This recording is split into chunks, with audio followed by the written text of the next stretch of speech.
आज के क्लास में कुछ ऐसे क्वेश्चंस हम लोग करने वाले हैं हीट चैप्टर से जो बहुत ही ज़्यादा इंपॉर्टेंट है, और यहाँ पर कुछ ऐसे क्वेश्चंस भी रहेंगे जो बोर्ड में आए हुए हैं। फर्स्ट क्वेश्चन देखो, स्टार्टिंग में थोड़े से छोटे क्वेश्चंस लेंगे, वहाँ से स्टार्ट करेंगे, फिर हम लोग थोड़ा थोड़ा करके क्वेश्चंस जो है वो बड़े कर देंगे। फर्स्ट क्वेश्चन जो अपने पास 50 gram of a metal piece, 50 gram it means mass का बात कर रहा है वो, mass equal to 50 gram at 27 degree Celsius. So this is T1 at 27 degree Celsius requires 2400 joule. It means ये heat हो गया 2400 joule of heat energy so as to attain a temperature of 327. This is the final temperature 327 degree Celsius. Calculate the specific heat capacity. देखो जो formula यहाँ पे use करना है ना, स्टार्टिंग में फर्स्ट क्वेश्चन है तो यहाँ पे मैं लिख देता हूँ क्या क्या फॉर्मूले यूज़ करने पड़ सकते हैं। एक अपने पास जो रहेगा this Q equal to MC delta T, ठीक है। Q मीन्स यहाँ पर हीट, M मास, C जो अपने पास है this is the specific heat capacity. Theoretical questions क्या हो सकते हैं वो हम लोगों ने इससे पहले जो वीडियो था उसमें देख लिया। And this delta T it means the change in temperature, ठीक है। दोनों ही टेम्परेचर जो है उसका चेंज लेना है, चाहे वो डिग्री सेल्सियस में रहे या फिर केल्विन में रहे, चेंज इन टेम्परेचर जो है वो हमारा वो एक ही जैसा रहेगा, ठीक है। और जो दूसरा फॉर्मूला अपने को यूज़ करना पड़ सकता है this Q equal to C dash delta T, और C डैश मीन्स यहाँ पर थर्मल कैपेसिटी या फिर हीट कैपेसिटी। दोनों से अगर मैं चेक कर लूँ तो एक और फॉर्मूला मेरे पास आएगा दिस, देखो यहाँ पर ये Q आ गया, यहाँ पर टेम्परेचर भी आ गया, so it mean this C dash equal to M into C, ठीक है। थर्मल कैपेसिटी और स्पेसिफिक हीट कैपेसिटी के बीच में अगर कुछ क्वेश्चन आ जाता है तो ये फॉर्मूला यूज़ करेंगे। इस क्वेश्चन में जो दिया है अपने पास बोल रहा है calculate the specific heat capacity. Specific heat capacity means वो C निकालने की बात कर रहा है। सो यहाँ पर जो फॉर्मूला अपने पास है वो ये Q equal to MC delta T। Heat अपने पास दे दिया है 2400 जूल, मास जो अपने पास है वो यहाँ पर ग्राम, सो इसको चेंज करो पहले आप 50/1000 kg, ठीक है। यहाँ पर मास जो है वो 50/1000 इंटू ये C निकालना है, और delta T means change in temperature, दोनों टेम्परेचर को आप माइनस करना, 327 माइनस 27, 327 माइनस 27, सो यहाँ पर हो जाएगा ये 2400, इधर कट हो रहा है, ठीक है। ये 0 0 कैंसिल, दिस 5 1 टाइम्स, और यहाँ पर ये 20, सो दिस 1/20 इंटू C, और इसको माइनस करना आप, सो ये आ जाएगा 300, ठीक है। यहाँ से ये 0 और 0 एक और कैंसिल हो गया, क्रॉस में मल्टीप्लाई कर लेते हैं, फिर देखते हैं जो भी कैंसिल होता है। 2400 इंटू 2 और अपॉन में यहाँ पर आ गया ये 30 इक्वल टू C, ठीक है। ये C जो है स्पेसिफिक हीट कैपेसिटी, ये फाइंड करना है। सो 0 0 यहाँ से कैंसिल, दिस 3 1 टाइम्स, यहाँ पर अपने पास ये 80 इंटू 2 करने से C इक्वल टू आ जाएगा 160। और देखो यूनिट इंपॉर्टेंट है, हम लोग जो C निकाल रहे थे क्या किया था, सबको डिवाइड किया है। यहाँ से फॉर्मूले से देख लो आप, C निकालना था तो यहाँ पर Q और अपॉन में आएगा यहाँ पर मास और ये टेम्परेचर, सो इसका यूनिट रहेगा अपने पास जूल, डिवाइड किया मास में तो ये पर केजी, और टेम्परेचर भी आ रहा है तो ये पर degree Celsius. Specific heat capacity is 160 joule पर केजी पर डिग्री सेल्सियस, ठीक है। क्वेश्चन देखो आया हुआ ये 2014 में, इस वजह से आराम से इस क्वेश्चन को किया। आने वाले क्वेश्चंस और जो आगे रहेंगे थोड़ा सा फास्ट करेंगे हम लोग उसको। Second question, a piece of iron of mass 2 kg, mass 2 kg has a thermal capacity, ठीक है। थर्मल कैपेसिटी मीन्स यहाँ पर C डैश, और ये दिया है अपने पास 966 जूल पर डिग्री सेल्सियस। फर्स्ट पार्ट जो फाइंड करना है, how much heat is needed to warm it by 15 degree Celsius. देखो टेम्परेचर कितना दिया था वो मालूम नहीं है, वो कह रहा है कि जो भी अपने पास बॉडी था उसका जो टेम्परेचर है वो 15 डिग्री सेल्सियस इंक्रीज करना है। सो it mean this is the change in temperature. ठीक है, ये हमारा इनिशियल फाइनल टेम्परेचर नहीं है। कह रहा है बॉडी को अगर 15 डिग्री सेल्सियस हीट कर देना है, इसको वार्म कर देना है, तो इट मीन्स पहले जो भी टेम्परेचर रहा मालूम नहीं, बाद में क्या है मालूम नहीं, कितना उसको टेम्परेचर इंक्रीज करना है, इट इज़ 15 डिग्री सेल्सियस। ठीक है, अपने को तो यही चाहिए ना, चेंज इन टेम्परेचर, वो दे दिया है। How much heat is needed, heat means ये क्यू जो है वो फाइंड करना है। अब हीट के लिए मैंने दो फॉर्मूले लिखा था यहाँ पर जो सी डैश दिया है थर्मल कैपेसिटी, उस फॉर्मूले को यूज़ करो, this Q equal to C dash delta T, heat निकालना है। So this C dash value है 966 इंटू चेंज इन टेम्परेचर है 15। अब ये दोनों को मल्टीप्लाई कर देना, आंसर आ जाएगा 14490 और यूनिट रहेगा इसके लिए जूल। ठीक है, ये तो हो गया हमारा फर्स्ट पार्ट। सेकेंड में फाइंड करना है what is its specific heat capacity in SI units. Specific heat capacity, thermal capacity दिया है, स्पेसिफिक हीट कैपेसिटी निकालना है।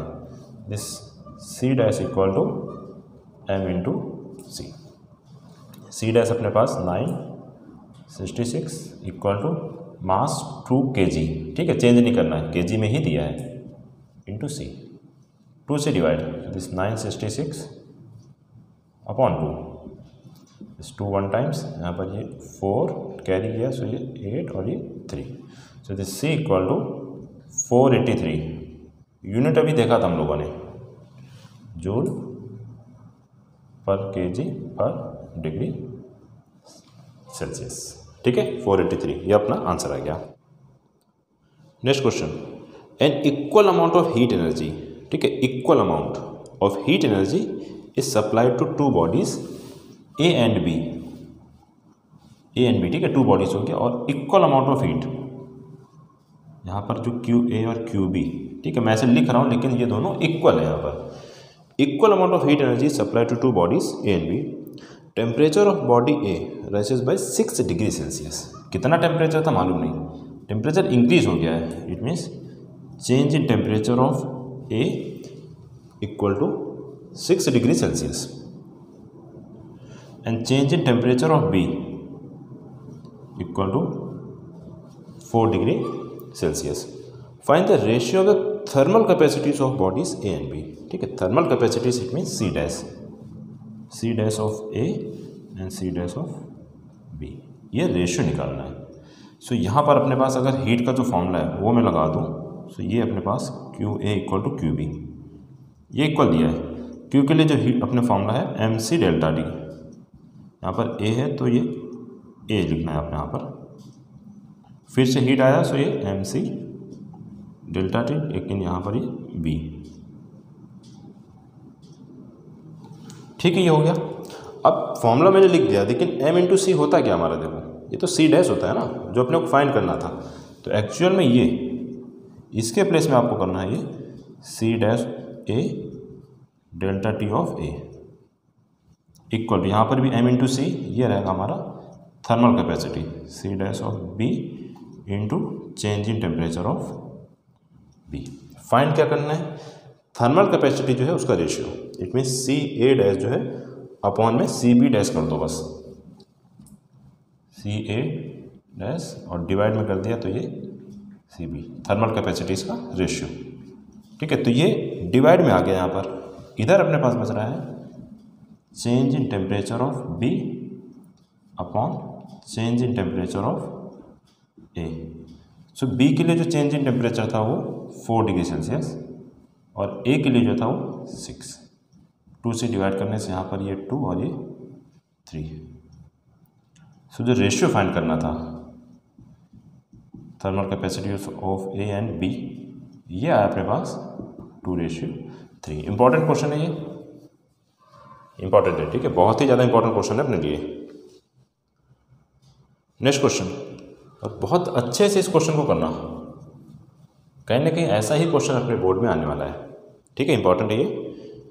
ए हॉट सॉलिड ऑफ मास 60 ग्राम। ठीक है, स्टार्टिंग क्या करो आप, देखो यहाँ पर 2 पार्ट में डिवाइड करो, एक आपको हॉट, यहाँ पर कोई भी ऑब्जेक्ट रहेगा, और एक कोल्ड। ठीक है, इससे आपको देखो ये आइडिया हो जाएगा कि कौन सा ऐसा है जो हीट लेने वाला है और कौन ऐसा है जो हीट जो अपना वो देगा। हॉट बॉडी अपने को दिया है और इसका जो मास है वो 60 gram at 100 degree Celsius. Temperature दिया है 100 degree Celsius. Is placed in 150 gram of water. Mass यहाँ पर 150 gram of water and temperature 20 degree Celsius.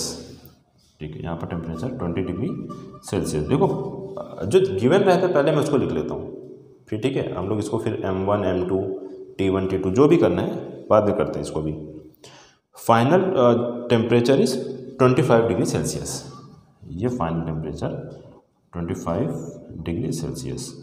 इसको आप कहीं बीच में ऐसा लिख करके ना कुछ सर्कल टाइप में ऐसे बना दो, this is the final temperature. ठीक है, यहाँ तक। Calculate the specific heat capacity of the solid. इसका जो स्पेसिफिक हीट कैपेसिटी वो फाइंड करना है। And specific heat capacity of water वो दिया है 4200। यहाँ पर जो स्पेसिफिक हीट कैपेसिटी 4200 जूल पर केजी पर डिग्री सेल्सियस। ठीक है, ये दे दिया है। अब यहाँ पे यूज़ करेंगे हम लोग principle of calorimetry. According to principle of calorimetry.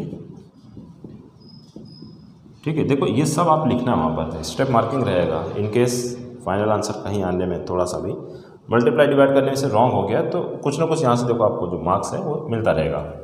According to principle of calorimetry, hot body है क्या करेगा, ये हीट देने वाला है। हीट लॉस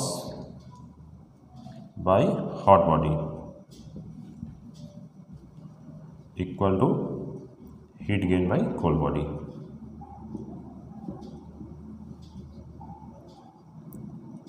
ठीक है, अभी फॉर्मूला लिखते हैं। देखो फॉर्मूला अपने पास यहाँ मैंने लिख दिया MC delta T, that is change in temperature. ठीक है, अब चेंज इन टेम्परेचर जो है यहाँ पर डेल्टा टी, उसको हम लोग यहाँ से लेने वाले हैं।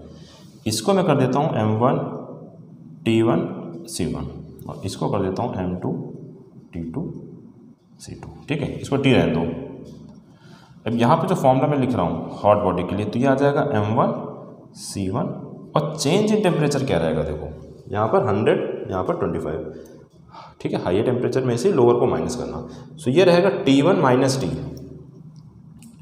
T1 minus T equal to, फिर से फॉर्मूला अपने पास हीट के लिए जो है MC डेल्टा टी, यह आ जाएगा M2 C2 और अब जो चेंज इन टेम्परेचर आएगा देखो यहाँ पर 25 दिया, यहाँ पर 20, so it means T minus T2। ठीक है, बुक में देखो बहुत बड़े बड़े फॉर्मूले लिखे रहते हैं और स्टूडेंट्स वहीं से परेशान होते हैं कि क्या इतना बड़ा फॉर्मूला याद करना है क्या। कुछ नहीं है, सिर्फ एक फॉर्मूला आपको यूज़ करना है इसमें MC डेल्टा टी, वहीं से सारे क्वेश्चंस हो जाते हैं। वैल्यू पुट करो यहाँ पर, मास अपने पास है 60 ग्राम। ठीक है, यहाँ भी 60 ग्राम में दिया है, वहाँ भी ग्राम में, चेंज नहीं कर रहा। 60 इंटू C1 ये फाइंड करना है और change in temperature T1 minus T 100 minus 25। ठीक है, मैं डायरेक्ट लिख रहा हूँ यहाँ पर ये 75 इक्वल टू M2 150 C2 दिया है 4200 और T minus T2 this change in temperature 25 और यहाँ पर 20, सो ये आ जाएगा अपने पास 5। अब C1 निकालना है, that is specific heat capacity of this solid जो था। बाकी सबसे कर दो डिवाइड। ठीक है, डिवाइड कर देता हूँ, फिर हम लोग इसको जो भी कट करना है उसको करता हूँ मैं। दिस C1 इक्वल टू, ठीक है C1 को मैं यहीं रखता हूँ, बाकी अपने पास जो जो दिया है 150 इंटू 4200 इंटू 5। ठीक है, दिख रहा है आपको, ठीक है, divided by 60 into 75। So this 75 one times और ये 150 गया अपना 2 टाइम्स। ठीक है, आपको अगर 5 से डिवाइड करना है तो 5 से कर लेना, कोई ज़रूरी नहीं आप इतने बड़े नंबर से डिवाइड करो। 0 और ये 0 कैंसिल, दिस 2 वन टाइम्स और यहाँ पर ये 6 को कट किया तो 3 वन टाइम्स और यहाँ पर 420 आ रहा है, सो दिस 4 को कट किया। ठीक है, 1 टाइम्स अपना ये 4 और 0, so this C1 equal to 140 into 5। Multiply करना रहेगा बस, 140 इंटू 5 करने से ये 700 आया, ठीक है। और स्पेसिफिक हीट कैपेसिटी यूनिट क्या रहेगा, जूल पर केजी पर डिग्री सेल्सियस। ऐसे केस में अगर यूनिट नहीं आपको याद आ रहा है तो जो C2 यहाँ पे दिया था वही आपको यूनिट यहाँ पे लिख देना है, जूल पर केजी पर डिग्री सेल्सियस, ठीक है। ये अपना final answer. Next question, 40 gram of water at 60 degree Celsius is poured into a vessel containing 50 gram of water at 20 degree Celsius. देखो दो वाटर दिया अपने पास, एक 60 डिग्री सेल्सियस और एक 20 degree Celsius. So it means मैं यहाँ पर ले लेता हूँ एक हॉट वाटर और सेकेंड यहाँ पर एक कोल्ड वाटर। जो गिवन है अपने पास क्वेश्चन में पहले लिख लेते हैं हम लोग, फिर देख लेंगे कि ऐसा कौन है जो हीट देने वाला है और कौन कौन ऐसे हैं जो हीट लेने वाले हैं, ठीक है। कोल्ड वाटर, हॉट वाटर जो दिया है उसका मास 40 ग्राम, मास 40 gram and temperature 60 degree Celsius, ठीक है। इसको एक वेसल में डाला गया containing 50 gram of water, cold water जो अपने पास 50 ग्राम, और इसका जो टेम्परेचर है वो दिया है 20 degree Celsius. Final temperature 30 degree Celsius, ठीक है। जो फाइनल टेम्परेचर होता है उसको हम लोग कुछ ऐसा लिख करके एक सर्कल टाइप में बना दो, ठीक है। याद रहेगा कि ये फाइनल टेम्परेचर हो गया। Calculate thermal capacity of the vessel. देखो थर्मल कैपेसिटी ऑफ वेसल निकालने के लिए बात कर रहा है, इट मीन्स कैलोरीमीटर जो है इस केस में उसको भी कुछ हीट चाहिए। और अगर आपने ये क्वेश्चंस किए हैं तो आपको मालूम होगा कि जो कोल्ड वाटर जिस वेसल में था, कैलोरीमीटर में था, तो दोनों का टेम्परेचर सेम होता है। यहाँ पे अपने पास जो टेम्परेचर कोल्ड वाटर का 20 डिग्री सेल्सियस, तो यहाँ भी टेम्परेचर अपना 20 डिग्री सेल्सियस, ठीक है। टेम्परेचर अपना जैसे ही कोल्ड वाटर को उस वेसल में डाला गया दोनों का टेम्परेचर सेम रहेगा। देखो इक्विलिब्रियम में आ गया 20 degree Celsius 20 degree Celsius. Find करना है thermal capacity of the vessel. Thermal capacity का मतलब यहाँ पर ये सी डैश मतलब ये होता है M × C। M और C नहीं फाइंड करना, देखो मास और स्पेसिफिक हीट नहीं फाइंड करना, ये दोनों का जो प्रोडक्ट है, जो स्पेसिफिक जो थर्मल कैपेसिटी है वो फाइंड करना है बस। अब हॉट वाटर जो है ये तो हीट देने वाला है, और जो लेने वाले हीट वो दो, एक कोल्ड वाटर एक कैलोरीमीटर, ठीक है। तो यहाँ यूज़ करते हैं हम लोग प्रिंसिपल ऑफ जो भी हमारा कैलोरीमीटर है। और कुछ दिया है, देखो स्पेसिफिक हीट कैपेसिटी दिया है वाटर के लिए, तो चाहे हॉट वाटर हो चाहे cold water, specific heat capacity दोनों का सेम। ये हो गया हमारे पास 4.2 जूल पर ग्राम पर डिग्री सेल्सियस, ठीक है। यहाँ भी अपने पास ये 4.2 जूल पर ग्राम पर डिग्री सेल्सियस। चलो क्वेश्चन में आते हैं। So according to principle of calorimetry वो लगा दें हम लोग। यहाँ पर हो जाएगा ये M1 T1 C1, ये M2 T2 C2 यहाँ पर, ठीक है। C डैश को रहने दो, और टेम्परेचर जो यहाँ पर कैलोरीमीटर वो हमारा T2, ठीक है। इसको T3 मत कर देना, टेम्परेचर दोनों का सेम रहता है। यहाँ पे T2 लिखा, सो ये भी T2। Now according to principle of calorimetry,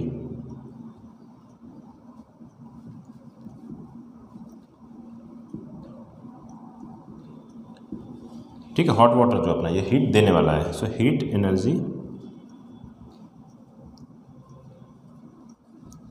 given by hot body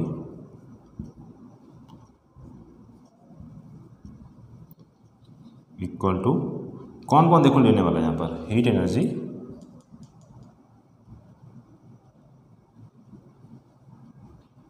gain by cold body, ठीक है। यहाँ पर अपने पास है कोल्ड वाटर प्लस कुछ एनर्जी ये भी लेगा यहाँ पर। सो इट मीन्स यहाँ पर अपने को लिखना है दिस हीट एनर्जी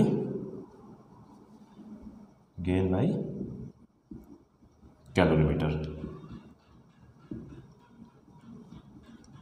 ठीक है। फॉर्मूला लिखते हैं हीट के लिए। सो ये हो जाएगा MC ΔT, ठीक है। तो ये M1 C1 और ΔT मीन्स यहाँ पर चेंज इन टेम्परेचर, मैं इसको दे देता हूँ T। सो यहाँ पर जो चेंज इन टेम्परेचर है वो T1 - T इक्वल टू, इस केस में M2 C2 और चेंज इन टेम्परेचर यहाँ 30, यहाँ पे 20, T माइनस T2 प्लस यहाँ देखो क्या लिखना है आप लोगों को, कैलोरीमीटर के लिए फिर से MC आना चाहिए, बट अभी तक हम लोगों ने बात कर लिया है कि जो product of mass and specific heat capacity होता है वो हमारा हो जाएगा थर्मल कैपेसिटी C डैश, ये फाइंड करना है। और चेंज इन टेम्परेचर में क्या लिखते हैं यहाँ पर, ये T minus T2, T minus T2, ठीक है। यहाँ तक M1 ये हो जाएगा हमारा 40 इंटू C1 4.2, और चेंज इन टेम्परेचर डायरेक्ट लिखता हूँ मैं, T1 minus T, T1 minus T, so this 60 minus 30 करने से change in temperature 30 equal to M2 यहाँ पर ये 50 और C2 में 4.2, change in temperature T minus T2 30 minus 20, so this 10 plus C dash, और जहाँ भी जो चेंज इन टेम्परेचर 30 माइनस 20, सो ये 10, ठीक है। इसको प्लस में दिया ना, इसको यहाँ पर लेकर के माइनस में आ जाओ, और जो भी आएगा फिर उसको 10 से डिवाइड कर देंगे, आंसर आ जाएगा। सो दिस 40 इंटू, अब देखो डायरेक्ट मल्टीप्लाई मत करना, स्टूडेंट्स डायरेक्ट मल्टीप्लाई करते हैं और क्वेश्चन बड़ा कर देते हैं इसको। 40 इंटू 4.2 इंटू 30, यहाँ पर आने से minus 50 into 4.2 into 10 equal to C dash into 10। अब कुछ कॉमन अगर दिख रहा है तो पहले कॉमन लो, ठीक है। अब डायरेक्ट इसको मल्टीप्लाई मत करने लगना, इसको मल्टीप्लाई कर लो, इसको फिर बड़ा हो जाएगा क्वेश्चन। यहाँ पर एक 4.2 और ये 4.2 देखो कॉमन दिख रहा है, ठीक है। ये 4.2 मुझे कॉमन दिख गया। यहाँ पर एक ये जीरो, यहाँ पर देखो 2 जीरो यहाँ भी दिया है और यहाँ भी, इट मीन्स 100 जो है उसको भी कॉमन ले लो आप, ठीक है। अगर आपको ये समझ में आ रहा है जो मैं कर रहा हूँ तो ठीक है, अदरवाइज आप मल्टीप्लाई कर लेना। 4.2 बाहर आ गया था, ये जीरो भी बाहर आ गए थे, 2 जीरो यहाँ पर 4 और यहाँ पे सिर्फ 3, सो दिस 4 इंटू 3 करने से 12 माइनस यहाँ पर ये 4.2 कॉमन हुआ था, ये दोनों कॉमन हो गए थे 5 और यहाँ पर ये 1 मल्टीप्लाई करने से सिर्फ 5 इक्वल टू C डैश और ये 10, ठीक है। बस इसको माइनस करना है। देखो 10 आ गया अपने पास, यहाँ पर है तो ये जीरो से ये जीरो आप कैंसिल करो, 4.2 और यहाँ पर एक 10 आ रहा है, 4.2 इंटू 10 करने से ये आ जाएगा 42 इंटू यहाँ पर आप माइनस करना है इसको, सो ये आ जाएगा 7, ठीक है। ये अपना वैल्यू आ रहा है C डैश, मल्टीप्लाई करना है इसको बस, 42 इंटू 7 आप इसको मल्टीप्लाई करोगे आंसर आ जाएगा 294, और C डैश थर्मल कैपेसिटी जो है उसको निकालना था, तो इसका जो यूनिट रहेगा अपने पास जूल पर डिग्री सेल्सियस, यही अपना फाइनल आंसर हो गया।